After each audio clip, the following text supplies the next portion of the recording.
Je suis ravi de vous dire bonjour à tous. Nous sommes arrivés au moment où nous allons pouvoir avancer dans l'enseignement, c'est-à-dire avec la parole du Père Yava et de Yahushua. Nous allons suivre le numéro 16 de l'enseignement pour aujourd'hui. Donc nous sommes à nouveau arrivés au moment où nous allons pouvoir avancer avec l'enseignement qui porte le numéro 16 pour notre enseignement d'aujourd'hui. Et le titre de l'enseignement, c'est que vous devez être baptisé par Elia lorsque vous êtes convaincu. Et je vais continuer pour que vous soyez sauvés, pour que vous ne péchez plus. Justement, donc, vous devez être baptisé. Mais pourquoi devez-vous être baptisé? Pour quelle raison? Lorsque vous êtes vraiment convaincu, excusez-moi, la loi dit que il faut faire de toutes les nations des disciples et les baptiser après. Nous allons lire cette parole d'abord, qu'il faut faire de toutes les nations des disciples et les baptiser après, selon le livre de... Qui déjà? Marc? Attendez d'abord. Non, c'est Matthieu 28.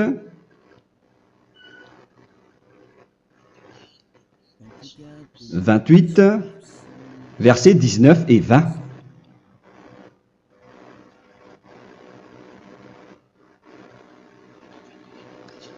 Matthieu 28, 19, 20.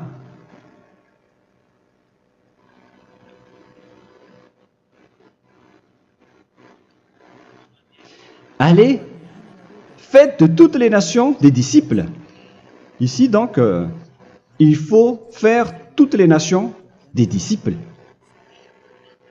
Les baptisons au nom du Père, du Fils et du Saint-Esprit. Donc, à la fois,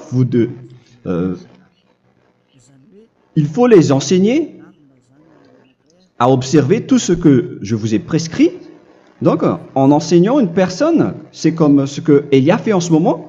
Après, donc, il faut baptiser cette personne qui est convaincue par l'enseignement. Donc, on ne doit pas baptiser une personne qui n'a jamais entendu cet enseignement. Voilà la première loi. Ce n'est pas logique de baptiser une personne qui ne connaisse rien de l'enseignement. Et après le baptême, l'enseignement continue encore, comme ce que Elia fait en ce moment. Il enseigne toujours, même les personnes baptisées. Donc, on continue toujours à enseigner. Mais le baptême est donc une loi, tout d'abord. Donc, une fois convaincu, vous devez être baptisé. Moi, je ne vais plus parler du sujet d'enseignement que vous connaissez déjà, parce que vous êtes déjà convaincu. Donc, si vous voulez être nettoyé, lavé de vos péchés, pour que vous ne péchez plus dans ce saint royaume où il y a Elia, alors vous devez être baptisé, car c'est une loi selon l'Acte des Apôtres 22:16. Pourquoi tardes-tu? Lève-toi, appelle son nom et sois baptisé. C'est dans Actes des Apôtres, chapitre 22, verset 16. Actes des Apôtres 22:16. Nous allons lire ensemble cette parole. Et maintenant, que tardes-tu?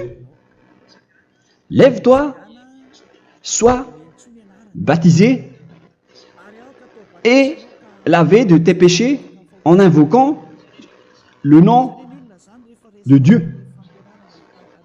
Donc, une fois qu'une personne est convaincue de cet enseignement, comme vous qui m'écoutez en ce moment, la loi pour vous, c'est que vous devez invoquer son nom. C'est-à-dire que le nom est important pour répondre aux personnes qui disent que ce n'est pas le cas, en disant que si vous croyez, c'est suffisant. Sachez que c'est un enseignement du diable pour ceux qui disent cela. Au contraire, il faut invoquer son nom, car c'est celui qui invoque le nom de Yahva qui sera sauvé. On vous a déjà enseigné cela. Donc, il faut que vous vous levez, il faut invoquer son nom. Il ne faut plus attendre. Vous ne devez plus attendre ni hésiter. La loi vous dit, levez-vous. On vous dit aujourd'hui, on vous ordonne aujourd'hui de vous lever. N'hésitez plus. Et après, vous devez invoquer son nom en vous rapprochant du royaume de Yahushua, de l'église de Yahushua, d'appeler tous les responsables au téléphone, même pas au téléphone, il faut directement assister à l'assemblée de Yahushua dans cet endroit, car il faut que tu te lèves et sois baptisé en invoquant son nom. Et c'est ici, à l'église de Yahushua, que vous devez invoquer son nom. Alors, c'est une loi, vous ne devez plus rester dans votre maison et il faut nous rejoindre maintenant. Soyez baptisés en Yahushua et non pas en Jésus, car les baptêmes que vous avez faits auparavant n'est pas le baptême en Yahushua. Donc, votre baptême n'est pas valable, n'existe pas du tout. Et votre baptême, au contraire, il est pire. Lorsque vous l'avez fait avec des autres dieux comme Jésus, car vous allez le revêtir jusqu'à votre mort. Car selon Galates 3, 27, vous revêtez le Dieu à qui vous êtes baptisé. Comme par exemple, si vous êtes baptisé en Yahushua, vous revêtez en Yahushua. Mais les fidèles de Jésus, ils revêtent Jésus. Alors que vous voyez bien que ce Dieu, c'est un faux Dieu qui n'ôte pas les péchés, qui vous jette en enfer et qui n'existe même pas. Parce que si jamais il existait, vous devez aussi être ôté de vos péchés. Mais ce n'est pas le cas. Vous revêtez un faux Dieu, un envoyé du diable. Pourquoi? Car tous ceux qui sont pécheurs viennent du diable. Nous allons donc lire la parole de Dieu à ce sujet dans Galates 3, 27 pour vous dire que c'est un faux baptême que vous avez fait. Donc si vous avez été baptisé en lui, alors vous allez être avec le diable jusqu'à la fin. C'est ce qui est pire avec votre baptême qu'il faut enlever et supprimer rapidement, car vous êtes avec le diable. Les pécheurs viennent du diable, et ce faux Dieu, il vous rend toujours pécheur, jusqu'à maintenant. Il vous encourage de rester pécheur, non méritant. Ça vient d'où? Ça vient de qui, ce faux Dieu-là? À ce sujet, il vient du diable, car les pécheurs viennent du diable. Ce faux Dieu qui n'existe même pas. Ce n'est qu'un collaborateur du diable. C'est dans Galates 3, 27. Je vous donne la parole en vous disant qu'il faut fuir rapidement de cet endroit qui ne vous convient pas. Le dernier baptême, ce sera pour le 8 mars 2026 à Madagascar. Et après, il n'y aura plus de baptême ici. Galates 3, 27. Vous tous qui avez été baptisés en Yahushua, par exemple, alors vous avez revêtu Yahushua. Voilà la parole. Donc, si vous avez été baptisé en Jésus, alors vous revêtez Jésus. Comme avec votre dernier baptême, vous allez toujours revêtir celui-là. Et ce vêtement ne sera jamais ôté tant que vous ne vous rapprochez pas de Élia. C'est lui uniquement qui peut vous enlever de ce baptême, de ce Jésus qui vous rend pécheur. Un collaborateur du diable et qui vient du diable. C'est dans 1 Jean, pour vous dire, est-ce que vous pouvez toujours rester dans votre ancien baptême après tout ce schéma? 1 Jean, chapitre 3, verset 8. 1 Jean 3, 8. C'est où déjà? Celui qui pêche est du diable, car le diable pêche dès le commencement. Vous voyez? Et voilà ce qui est pire. C'est votre Dieu même qui vous rend pécheur et qui vous dit que vous devez être pécheur. C'est lui-même, à ce sujet-là, qui vient du diable. C'est vraiment pire ce schéma, car il s'agit d'un envoyé du diable qui vient du diable. Un envoyé du diable. C'est-à-dire que ce schéma vient du diable. La parole est directe et droite. S'il n'est pas du diable, il vous aurait déjà dû il vous aurait déjà ôté de vos péchés. Mais ce sont les diables qui rendent pécheurs les gens, car ce sont les chefs du péché, les diables. La parole est claire ici. Celui qui pêche est du diable. le fils du diable est du diable. Le fils de Dieu est un Dieu. Le fils de l'homme est un homme. Et celui qui vient du diable est du diable comme lui. Lui, il vous a rendu pécheur pendant plus de 2000 ans. Il vous a jeté en enfer.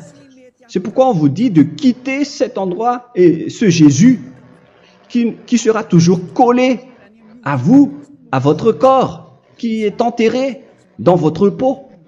Vous ne serez jamais débarrassé de lui tant que vous ne vous rapprochez pas de Élia pour être baptisé en Yahushua, pour que ce sale vêtement venant du diable soit ôté de vous et qu'après vous allez être revêtu d'un nouveau vêtement qui est merveilleux, qui est Yahushua. Alors choisissez votre vêtement. Vous allez toujours être Jésus qui est déjà collé à vous, et une fois mort, vous irez en enfer, car il est déjà collé à vous. Soit vous l'enlevez directement à travers le baptême avec Élia. Le rendez-vous, c'est pour le 8 mars 2026. Vous allez être baptisé par Élia pour l'enlever, car ça n'existe pas du tout. C'est une tromperie pour vous. Ce n'est même pas un baptême. C'était le fait de faire entrer du diable à l'intérieur de vous. Si vous voulez être libéré de cela, vous devez vous rapprocher de Élia à travers le baptême pour que la parole soit bien placée dans Actes des Apôtres 22, 16. Revoyons cette parole. Actes des Apôtres 22, quel verset déjà? 22, 16. Voilà. Et maintenant, que tardes-tu? Lève-toi. Voilà l'ordre pour vous. Lève-toi, ne tarde plus. En invoquant son nom. C'est un ordre. Invoque son nom. Et sois baptisé et lavé de tes péchés. Car celui qui t'a rendu pécheur, c'est Jésus ou Jesus. Alors si tu ne veux plus pécher, alors enlève Jésus ou Jesus de toi avec le vêtement que tu as reçu lors de ton baptême avec lui. Il faut l'enlever, sinon tu ne seras jamais sauvé, épargné, car c'est déjà devenu un vêtement collé à ton corps. La seule solution pour toi, c'est de te rapprocher de Élia pour être ôté de tes péchés, car la loi est claire ici. Tu vas être lavé de tes péchés. Et c'est ici, dans cet endroit où il y a Élia, qu'il y a l'ôtement du péché. Pourquoi vous êtes ôté de vos péchés? Pour quelle raison? D'abord, vous êtes déjà lavé à travers le baptême. On vous nettoie. Et une fois nettoyé, une fois lavé, qu'est-ce qui se passe à ce moment-là? Pour que les gens ne pêchent plus en vrai. Car toutes les personnes qui sont baptisées en Yahushua revêtent Yahushua. Vous êtes mariés à Yahushua. Et c'est à travers ce baptême, après votre baptême, c'est à partir de là, après avoir suivi toutes ces lois, car le baptême c'est une loi. Lorsque vous êtes convaincu, après avoir écouté l'enseignement, vous décidez de quitter le faux Dieu qui vous rend pécheur. Alors, vous êtes baptisé, vous allez revêtir Yahushua pour quitter le faux Dieu qui vous rend pécheur. Donc, après le baptême en Yahushua, vous revêtez Yahushua, vous avez été lavé, vous êtes bien propre et pur, vous êtes sorti comme une personne originale qui est merveilleux, très merveilleux devant le Dieu d'Abraham. Vous êtes complètement purifié jusqu'à votre fond de conscience à travers ce baptême venant du sang de Yahushua qui vous nettoie jusqu'au fond de toutes vos pensées, car le baptême marque la mort de Yahushua. Yahushua est mort pour vous verser son sang pour vous. Tout cela confirme votre relation avec Yahushua, car le baptême vous dit que vous êtes mort ensemble avec Yahushua et vous êtes ressuscité ensemble avec Yahushua. Vous avez été enterré avec lui et vous avez été ressuscité avec lui dans la vie éternelle. Voilà la vie avec Yahushua et le baptême avec Yahushua. C'est pour montrer la bonté de Yahushua pour chacun de vous concernant cette merveille. Voilà le baptême, c'est la mort avec Yahushua. C'est pourquoi je vous ai dit, en même temps, c'est la mort pour vous et c'est aussi votre purification. C'est dans Romains, chapitre 6, verset 4. Nous avons donc été ensevelis avec lui par le baptême en sa mort, afin que, comme Yahushua est ressuscité des morts par la gloire du Père, de même nous aussi nous marchions en nouveauté de vie. Donc, on était morts avec Yahushua à travers le baptême, et c'est après aussi que nous avons été ressuscités vers la nouvelle vie. Verset 5. En effet, si nous sommes devenus une même plante avec lui par la conformité à sa mort, nous le serons aussi par la conformité à la résurrection. Nous voyons bien ici que nous étions morts ensemble avec Yahushua à travers le baptême. Nous étions morts ensemble avec lui. C'est clair ici. On parle ici du sujet du baptême. Nous avons donc été ensevelis avec lui par le baptême en sa mort, mais pas avec autre chose. C'est clair alors à travers cette parole que c'est à travers ce baptême que nous allons avoir la même geste que Yahushua. Donc si vous voulez être ôté de vos péchés, vous devez entrer dans le baptême. Et une fois baptisé, la personne est intégrée directement au ciel des cieux. Mais il y a des étapes à suivre avant d'arriver là-bas, hein, ce que je suis en train de vous enseigner en ce moment, car l'objectif du baptême, avec la mort et la résurrection, et l'enterrement, après la fin de votre chemin, c'est le ciel des cieux. Et on parle de vous en tant que vivant. C'est dans Éphésiens chapitre 2, verset 6. Éphésiens 2, 6. Et il nous a ressuscités ensemble, c'est-à-dire ressuscités avec Yahushua après le baptême, et nous a fait asseoir ensemble dans les lieux célestes en Yahushua, c'est-à-dire au ciel des cieux. Voilà donc les avantages des personnes baptisées en Yahushua, ceux qui ne pêchent plus. Et l'objectif, les excuses, l'objectif, c'est d'accomplir la parole de Yahushua qui a dit « Ne péchez plus ». C'est ça l'objectif du baptême. Le baptême, c'est que vous n'allez plus jamais pécher. Selon la parole de Yahushua, qui se trouve où déjà? C'est dans Jean chapitre 8, verset 11. Jean 8, 11. Excusez-moi. Elle répondit, « Non, Seigneur. » Et Yahushua lui dit, « Je ne te condamne pas non plus. Va et désormais ne pêche plus. » Donc l'objectif de votre mort et de votre résurrection avec Yahushua, c'est d'arriver dans cet endroit où vous ne péchez plus. C'est la loi de Yahushua, la loi de la perfection que vous devez suivre. La finalité, c'est que vous ne devez plus pécher.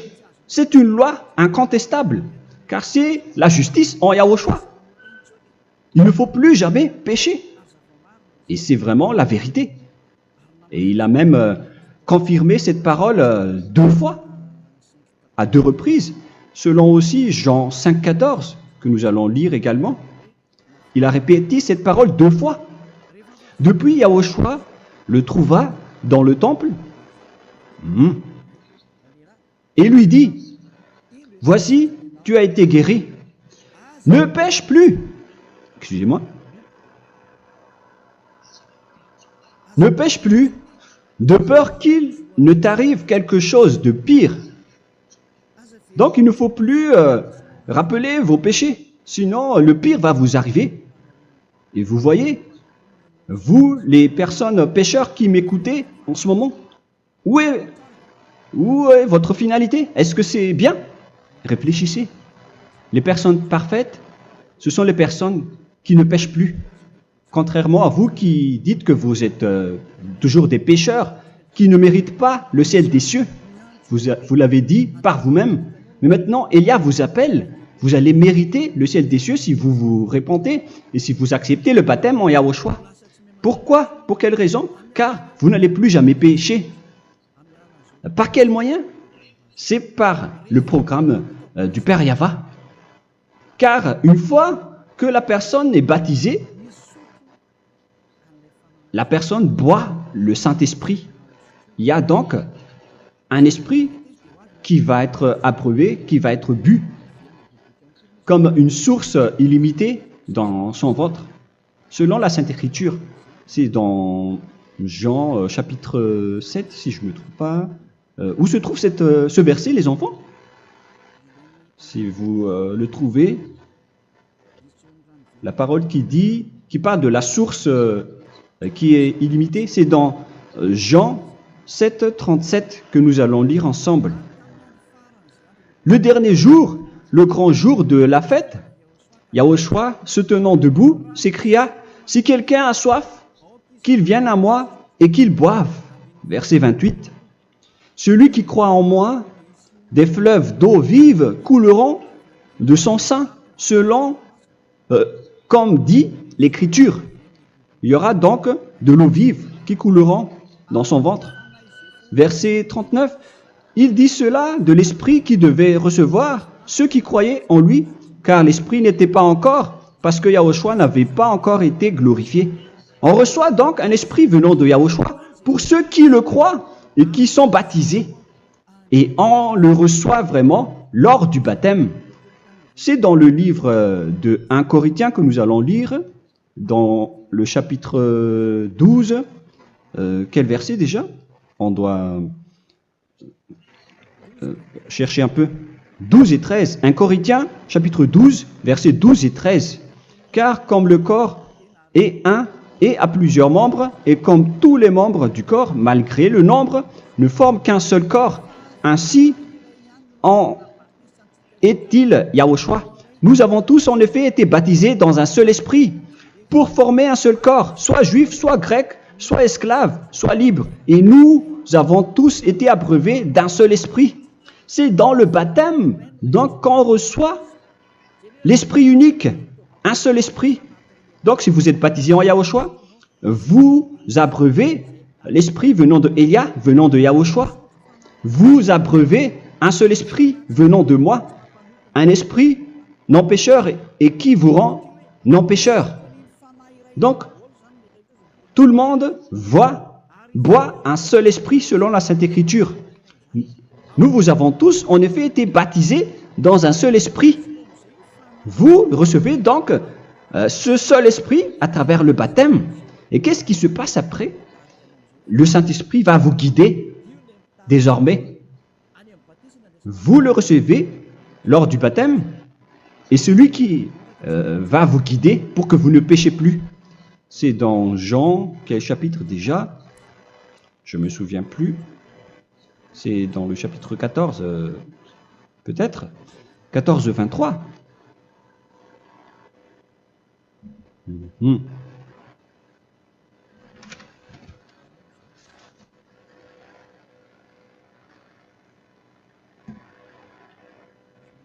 Où il est passé déjà?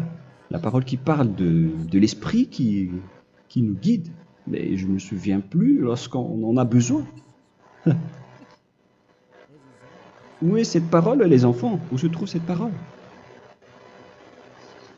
Oui, c'est 14, 26. Jean, chapitre 14, verset 26. Mais le Consolateur, l'Esprit Saint, que le Père enverra en mon nom, vous enseignera toutes choses et vous rappellera tout ce que je vous ai dit. La parole de Dieu précise bien ici que le Saint-Esprit, qui est le consolateur, à la fois donc il est consolateur, il est envoyé par le Père en mon nom, il vous enseignera toutes choses et vous rappellera tout ce que je vous ai dit. C'est le Saint-Esprit donc qui vous enseigne, qui vous guide avec toutes les choses que vous avez besoin dans votre relation avec Yahushua. C'est lui qui est le vrai enseignant, le vrai guide, qui vous guide dans votre chemin. C'est dans Jean 16, 13, peut-être. C'est dans Jean 16, 13 que nous allons lire ensemble. quand le consolateur sera venu, l'Esprit de la vérité, il vous conduira dans toute la vérité. Il vous conduit, il vous guide, il vous enseigne en même temps. Et à quel moment vous allez faire du mal à ce moment-là? Car en tant que consolateur, il vous frappe, il vous gronde. Il vous gronde à travers votre esprit, à travers votre conscience. Et c'est vraiment dur. Hein. Vaut mieux être attrapé par un taureau que d'être attrapé par sa conscience. Donc c'est à travers votre conscience qu'il vous guide. Mais si vous ne voulez pas être consolé ni conseillé, si vous ne voulez pas être corrigé, vous revenez vers le mal, 7 fois plus de mal. C'est pourquoi les gens quittent Yahushua, car ils ne veulent pas être consolés et guidés par le Saint-Esprit venant de Yahushua. C'est pourquoi les gens quittent et abandonnent Yahushua, car ils veulent toujours continuer à faire du mal. Mais si une personne veut vraiment être avec Yahushua, avec son cœur, cette personne ne sait plus faire aucun mal. Il ne sait plus faire ça, car elle est déjà guidée par le Saint-Esprit. Quels sont alors les fruits du Saint-Esprit, le résultat du Saint-Esprit avec une personne? Mais le Saint-Esprit existe bien, ainsi que ses résultats. Voilà. Nous allons voir d'ailleurs les fruits du Saint-Esprit. C'est dans quel verset, les enfants? Je ne me souviens pas non plus. Je vais également donc la rechercher. Nous allons voir un peu les fruits du Saint-Esprit que je vais rechercher rapidement et chercher un peu. Celui ou celle qui le voit en premier, vous me le dites directement la réponse.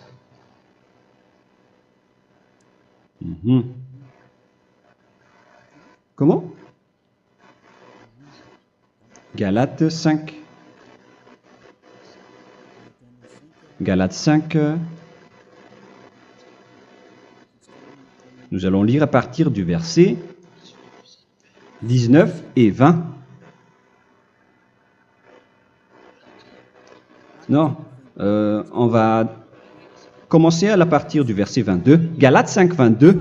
Mais le fruit de l'esprit, c'est l'amour, la joie, la paix, la patience, la bonté, la bénignité, la fidélité. Vous voyez? Vous marchez dans la droiture et dans la vérité directement.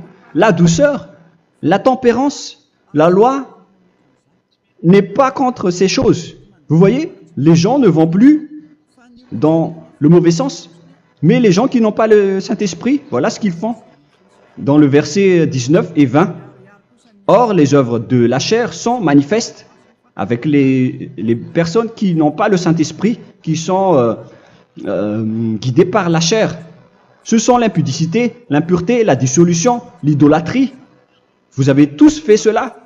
La magie, les inimités, les querelles, les jalousies, les animosités, les disputes, les divisions, les sectes.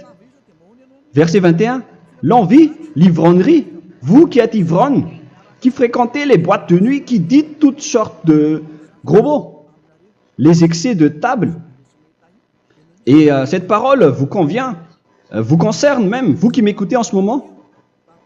Et je vous dis, comme je vous ai déjà dit autrement, celui qui fait cela n'héritera pas le royaume de Dieu, c'est-à-dire vous n'entrerez pas au ciel des cieux.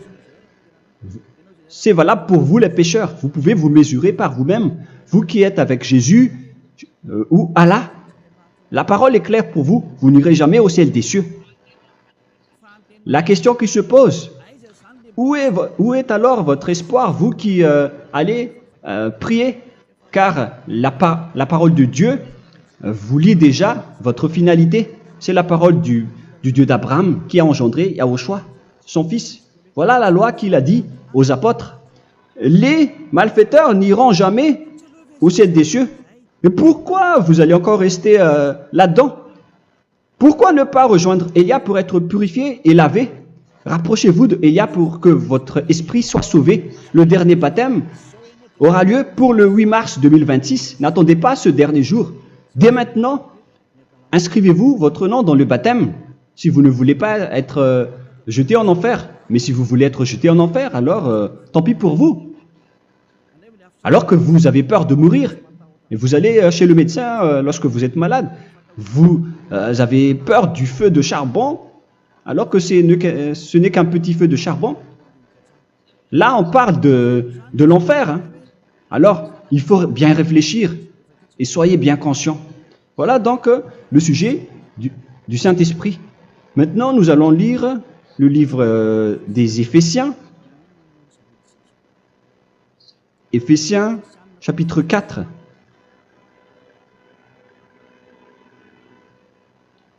À partir de quel verset?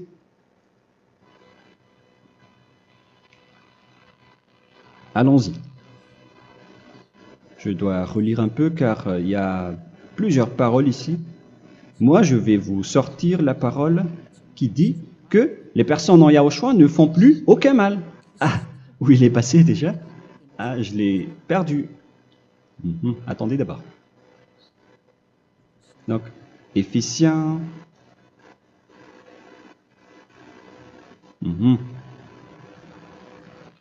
C'est dans le chapitre 5, on dirait. Et nous allons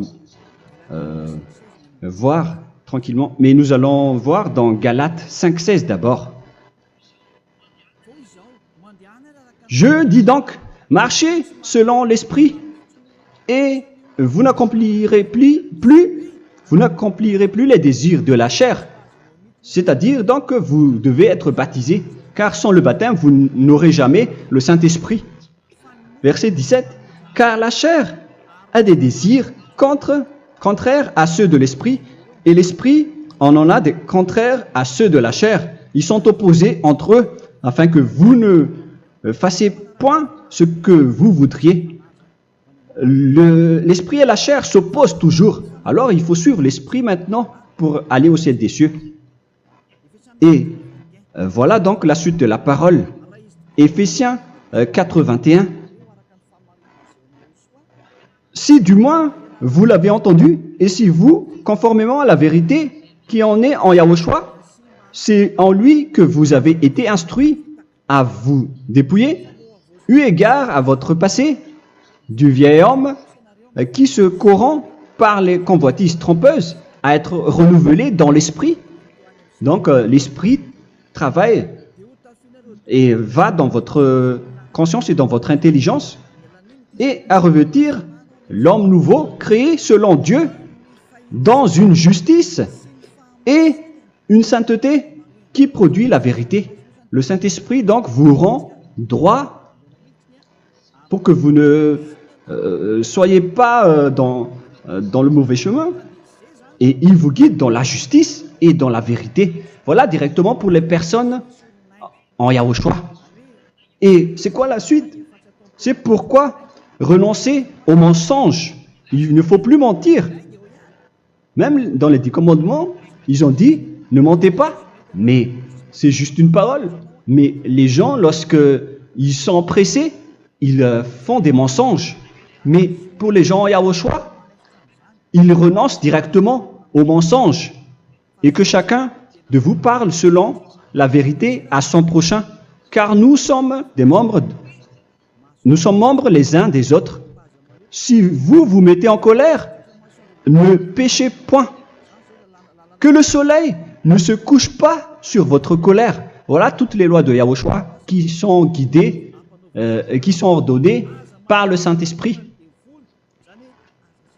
Alors, ne donnez pas accès au diable. Ne mettez pas le mal dans tous vos chemins. Il faut rester sainte, vraie et parfaite. Que celui qui dérobait ne dérobe plus. Il ne faut plus donc dérober les choses. Et il ne faut plus donc voler quelque chose.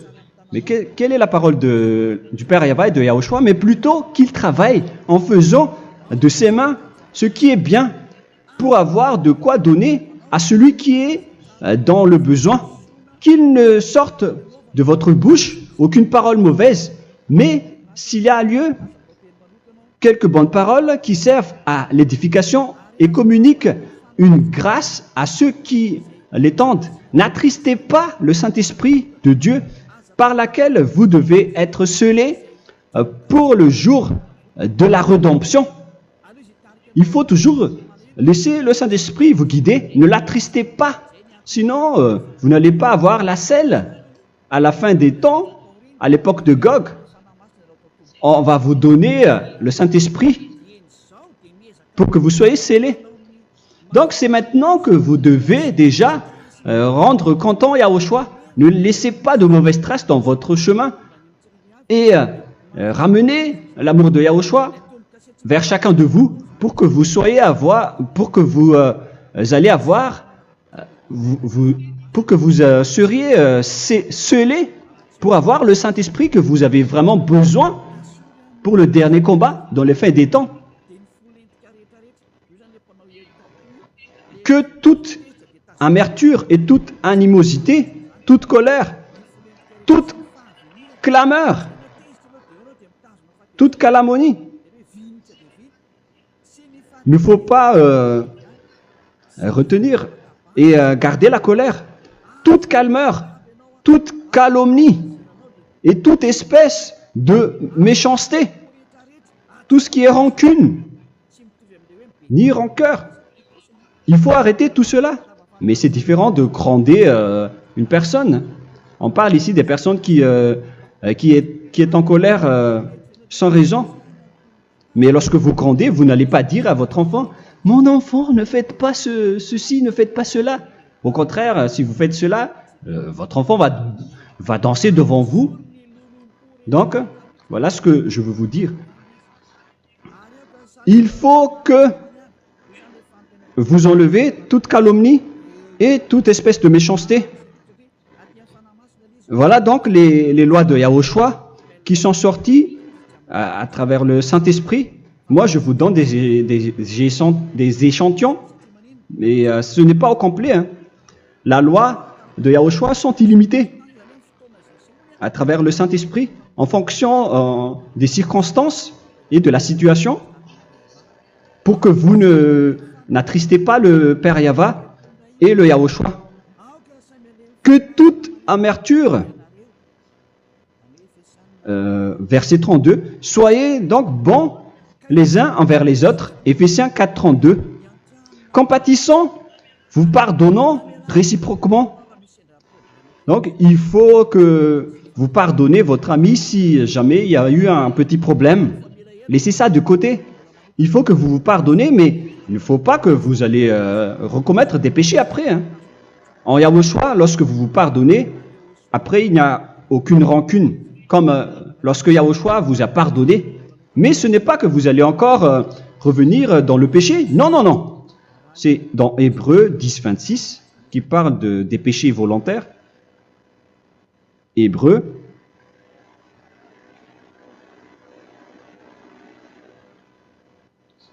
Hébreux chapitre 10. C'est bien ça, hein? Pour ceux qui s'en souviennent. Voilà, versets 26 et 27. Hébreux 10, 26, 27.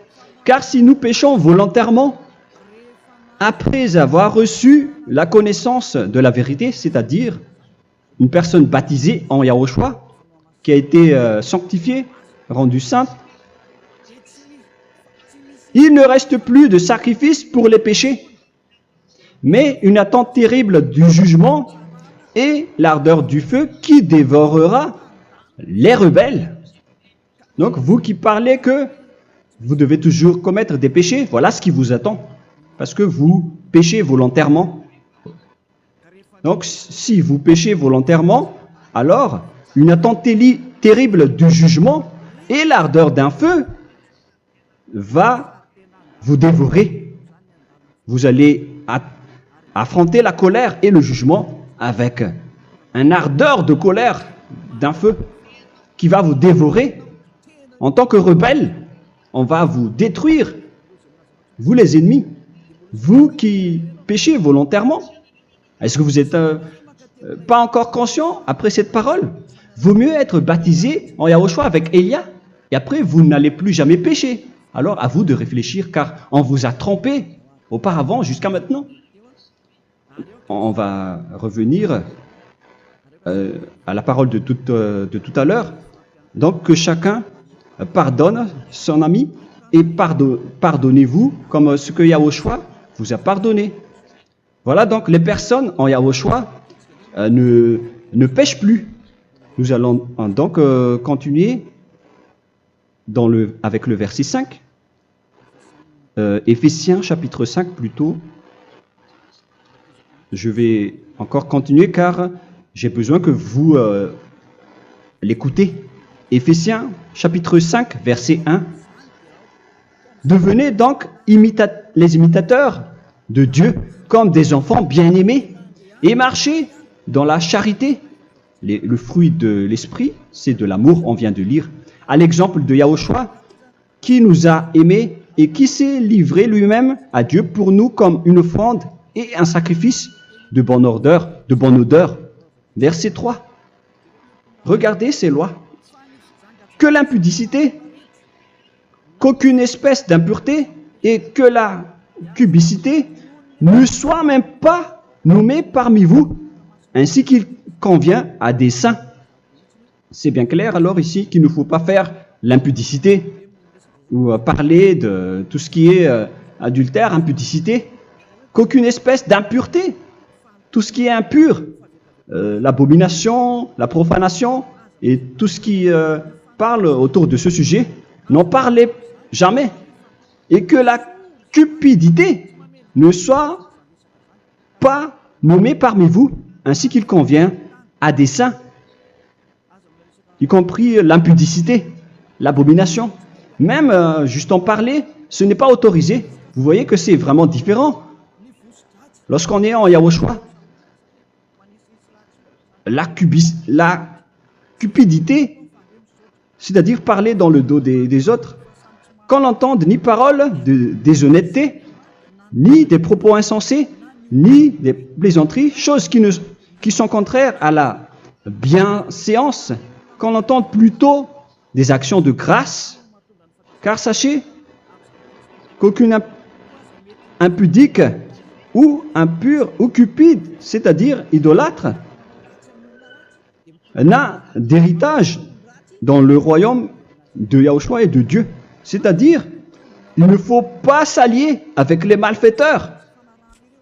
Les enfants du mal, ne vous alliez pas avec eux. N'acceptez pas ce qu'ils font. Ne collaborez pas avec eux.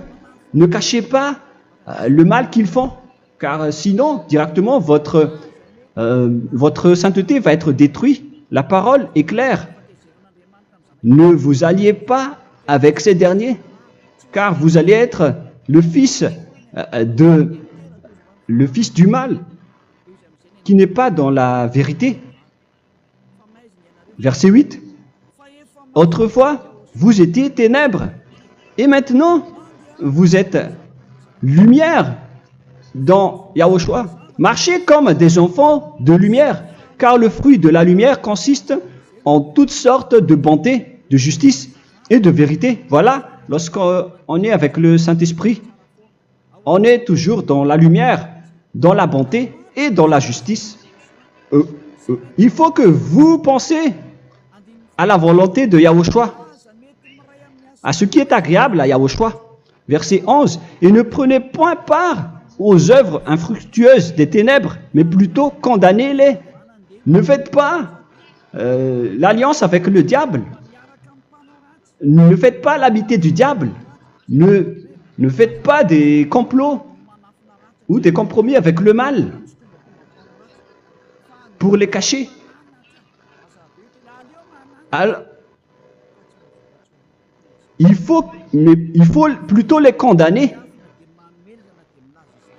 car il est honteux de dire qu'ils font en secret. Mais tout ce qui est condamné est manifesté par la lumière, car tout ce qui est manifesté est lumière. C'est pourquoi il y a la comparaison dans le Nouveau Testament pour dire, il faut que vous réveillez de votre sommeil pour que Yahushua vous illumine. Verset 14. C'est pour cela qu'il est dit, réveille-toi, toi qui dors, relève-toi d'entre les morts. Prenez donc garde de vous conduire avec circonspection. Si vous suivez donc le Saint-Esprit, vous ne faites plus aucun mal. Alors, il faut en profiter de faire du bien. Ne faites plus le fou. Et connaissez la volonté de Yahushua. Ne vous envrez pas de vin. Ce n'est plus bien de faire cela. C'est de la débauche. Soyez au contraire l'empris de l'esprit. Entraînez-vous par des psaumes et des hymnes et par des cantiques spirituels, chantant et célébrant tout votre cœur les louanges de Yahushua. Rendez continuellement grâce à toutes choses à Dieu Père au nom de notre Seigneur Yahushua. Voilà, c'est suffisant. Je viens de vous donner les lois de la Nouvelle Alliance qui n'est pas du tout associée aux 10 commandements. Ça n'a rien à voir avec les 10 commandements. Si vous avez bien écouté, j'ai dit des choses complètement différentes qui ne se trouvent pas dans les 10 commandements. Notamment le baptême, ça n'existe pas là-bas. Et donc, c'est après le baptême que vous allez abreuver le Saint-Esprit et après vous n'allez plus faire aucun mal. Nous remercions infiniment Yahushua à travers cette parole. Je suis sûr que vous êtes contents pour aller dans cet endroit où personne ne pêche plus. Alors approchez-vous de Élia, qui est l'envoyé du Père Yahva et de Yahushua. Une fois que vous suivez Élia, vous n'allez plus jamais pécher, car vous allez être avec Yahushua. C'est seulement dans ce saint royaume où il y a Ziadia Elia qu'il y a des personnes qui ne pêchent plus sur cette planète Terre. Mais les autres ne sont que des pécheurs et il y a même des voleurs et des imposteurs. Je vous souhaite le meilleur pour que vous allez inscrire votre nom dans le baptême. Inscrivez votre nom car le temps presse, le moment est proche. Il ne reste plus que environ 170 jours. Bientôt, nous allons entrer dans les 160 derniers jours, et après 150, et après 100. Il ne restera plus que 100 jours. Alors, faites le maximum d'efforts. N'attendez pas le dernier moment pour inscrire votre nom. Parce que si vous mourrez avant, qu'est-ce qui va vous arriver? Vous ne savez rien de ce qui va vous arriver avec votre esprit. C'est le diable qui vous encourage à faire du mal. Il ne veut pas que votre esprit soit sauvé, mais moi je vous dis, sauvez votre âme, n'acceptez plus. Suivez Yahushua à travers Élia qu'il a envoyé parmi vous. On m'a envoyé pour vous sauver. Alors, rapprochez-vous de lui maintenant. N'ayez plus peur de personne. Sauvez votre esprit, car les humains sont comme vous. Ils ne vous sauvent pas, ils ne peuvent pas vous sauver. Mais sachez que votre esprit va être jugé. Et sachez aussi que vous ne pouvez pas vous battre avec le Dieu d'Abraham. Alors sauvez votre esprit, rapprochez-vous de Élia, nous irons en Yahushua, car c'est à travers moi que vous pouvez l'approcher. Prions ensemble. Merci infiniment, Père Yahva, pour toutes ces paroles. C'est vraiment du salut, de la miséricorde et de la vie éternelle. Faites en sorte que les gens connaissent cette vraie parole que je suis en train de leur donner, car c'est de l'amour et c'est du salut pour eux. Sauve-les, Père Yahva, pour qu'ils soient conscients de la vérité. Ce qu'ils ont fait auparavant ne sont pas du tout vrais. Voilà le vrai salut pour eux. Père Yahva, tu es le Dieu de toutes les choses. Tu es le Dieu du ciel des cieux. Tu es le Dieu de Yahushua. Tu es le Dieu de Ziadia Elia. Ouvre la conscience des gens pour qu'ils écoutent cette vérité, pour que chacun court pour prendre une décision et pour qu'ils n'attendent plus personne pour se rapprocher de toi, Père Yahweh et Yahushua. Donne la force à chacun pour qu'ils te cherchent. Sauve les gens, Père Yahweh, pour qu'ils échappent à la destruction de leur chemin et de leur esprit, pour qu'ils écoutent la parole de Élia venant de toi, Père Yahweh, et de toi aussi, Yahushua. Sauve les gens, et je suis confiant que tu vas vraiment sauver les gens, pour que tu ouvres tes portes pour terminer cette période de salut. Merci, Père Yahweh. Gloire éternelle à toi. Je demande tout ça aux Malagasy et au reste du monde. Pour les Malagasy, il reste encore quelques mois qui n'est plus beaucoup pour eux, mais pour les autres nations, ils n'ont pas aussi beaucoup de temps pour se rapprocher de toi, mais il en reste encore un peu pour eux. Gloire à toi, Père Yahweh, et au nom de toi, Yahushua, je fais toutes ces paroles. Alléluia, Amen. Voilà donc pour notre enseignement d'aujourd'hui. Que Yahushua vous bénisse et à la prochaine. Au revoir.